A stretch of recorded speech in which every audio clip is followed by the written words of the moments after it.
Alright, let's welcome once again into another exciting edition of the Madiba Official Show here with me here.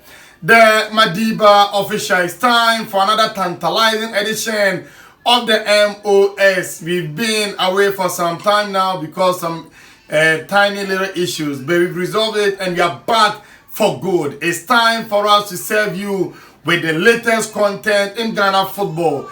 Don't forget the Ghana Premier League fixture will be released today. That is the 31st day of July 2023. So after it has been done, we come here and serve you with the fixture, and also we delve into some of the matches that we think you should watch out for coming the 2023-2024 Ghana Premier League season. Thank you for always being there with us, for sticking and staying, and also subscribing. Please, if you're here to subscribe, kindly click on that subscribe button over there. Also make sure you turn on the post notification bell so in case of any new video you'll be notified as soon as possible. Really appreciate each and every one of you, and may Lord Almighty be with all of us. Now, without wasting my time, let's delve into today's issue. We are here for Mohammed Kudus, and Mohammed Kudus has been in the news recently because he has been chased, or is being chased by a host of clubs in the English Premier League, not least among them being one of the top 3 clubs or top 4 clubs in England, talking about Manchester United under Eric Ten Hag.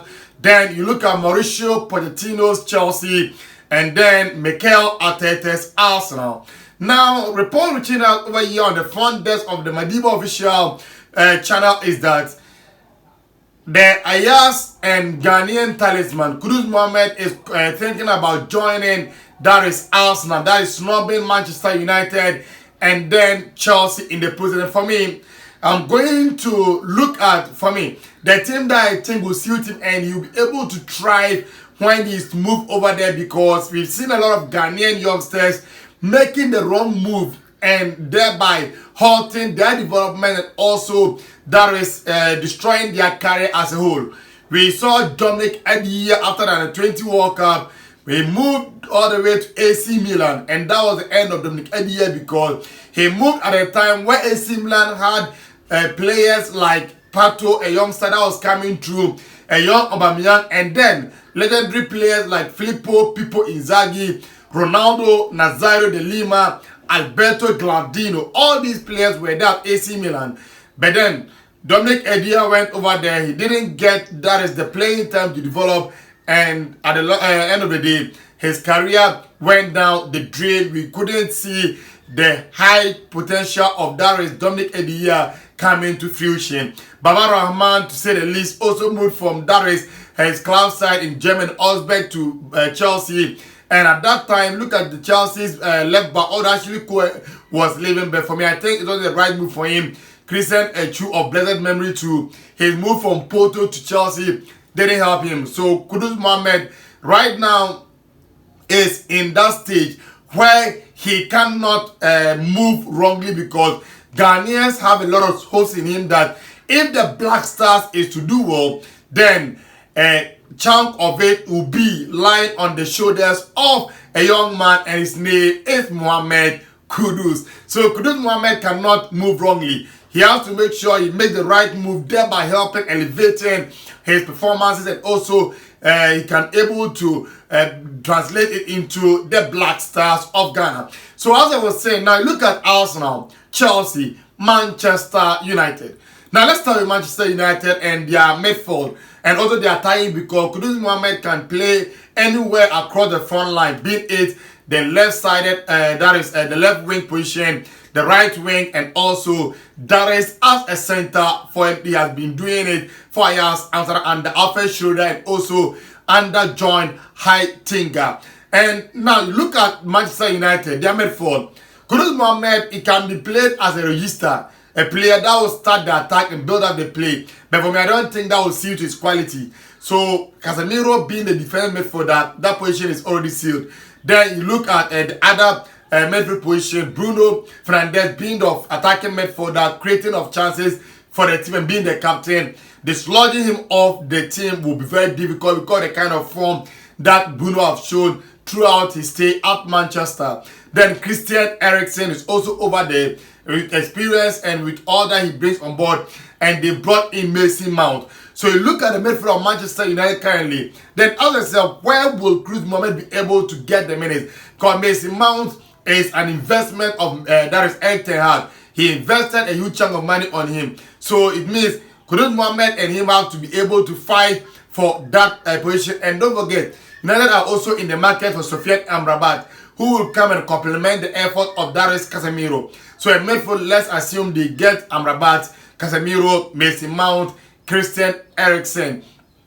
And for me, I think Kudus, when he's to go there, he struggled because his position is where Bruno Fernandes is, and dislodging him will not be easy. So you have to go start on the bench, and if he doesn't get the confidence to be able to boost himself and at some time and he not gain the playing time from a development will stall. Then up front, the right side of the attack, that's where for me I think he can be able to, or the left side, they can be able to push him, because the right side right now, Marcus Rashford, the talisman of the team, it will be difficult to dislodge him. Then you look at up front, they brought in Rasmus Winter Højlund. Now Rasmus Winter Højlund big over there, and then Anthony Martial. So he's going to fight with those players. Then the right side, you look at Anthony, Jadon Sancho also being there. Now I've forgotten about Alejandro Garnacho. So you look at the United wing, and for me, I think it's choked. So Kudus Mohammed going over there is true. As a big player, you have to be able to fight with it. But at times,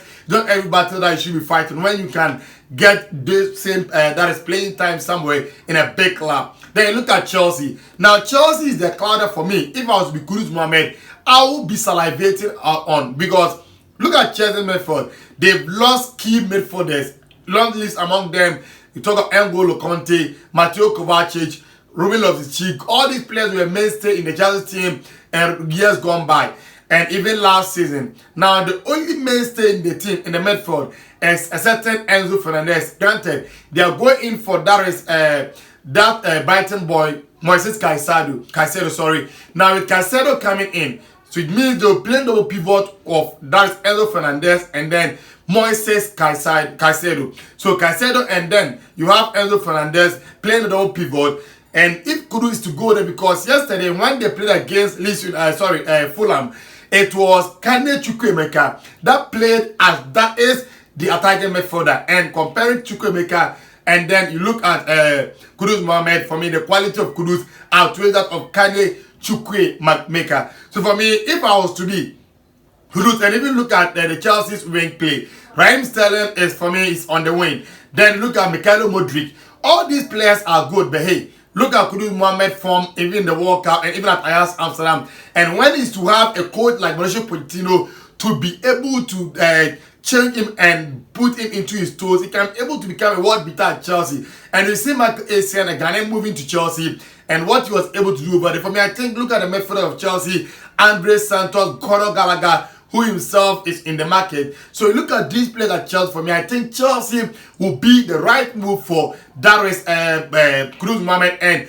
to add it to the fact that they don't play any European football, will give him the time for him to be able to settle, because there will not be any European pressure on him. And Chelsea finished 12th last season, so they even coming to the top 4 will be a success. For me, I think, and under Pochettino, who have shown to be able to work with number 10s. He did it with Dele Alli, and Kudus more times he over-elaborate on the ball and his individualistic style of play. If he is to have a manager like Pochettino who will put an arm around him, tell him when to release the ball, when not to release the ball, when to hold on to the ball, when not to hold on to the ball, will help Darius Kudus Mohammed going forward. Then you look at that is Arsenal.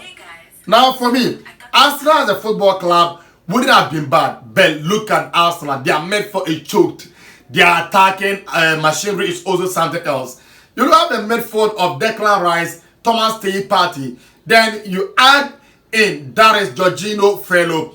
Kai Havertz is also come into the team. Fabio Vieira. Now Odegaard is the captain of the team, so he will only start. Then Declan Rice, being their expensive player ever, will not be in the bench. He will also start. So now 2 players will be starting. Kai Havertz was promised a starting bet in this that is Arsenal team. So we having a midfield of that is Declan Rice, Kai Havertz, and then you look at their captain Martin Odegaard. Then You look at Fabio Vieira, substitute for Odegaard. Then you look at Jorginho and Thomas Partey on the bench. So Arsenal, their midfield for me currently is choked. Then out front, where Kudus could have that naturally played, that's where Arsenal's best player is currently playing, in Bukayo Saka. So Bukayo Saka playing the right side of the attack, the right wing position. Dislodging him will be difficult. Then you look at Martinelli at the other flank. Under him, they have a certain Leandro Trossard. Then Gabriel Jesus being the number 9, dislodging him will be difficult. And we can have is a utility player that can also play the number 9. So Kudus Mohammed going to our side means going to deputize Bukayo Saka. So for me, I don't think this should be a dream destination. But the reports, you want to choose Arsenal before, if it was to be him or his manager, and if he's to watch this video, or if somebody can able to send this video to him, for me, joining Chelsea will not be a no-brainer. That should be the team that he should be choosing over this glamorous class, this elite class of the world. This is where we will bring down the curtains on today's edition of the MOS. Please kindly subscribe and tell a friend, and to tell a friend that the Madiba Official Show is once again back, and we are back for good. Thank you, and may Lord Almighty be with us all. Bye-bye.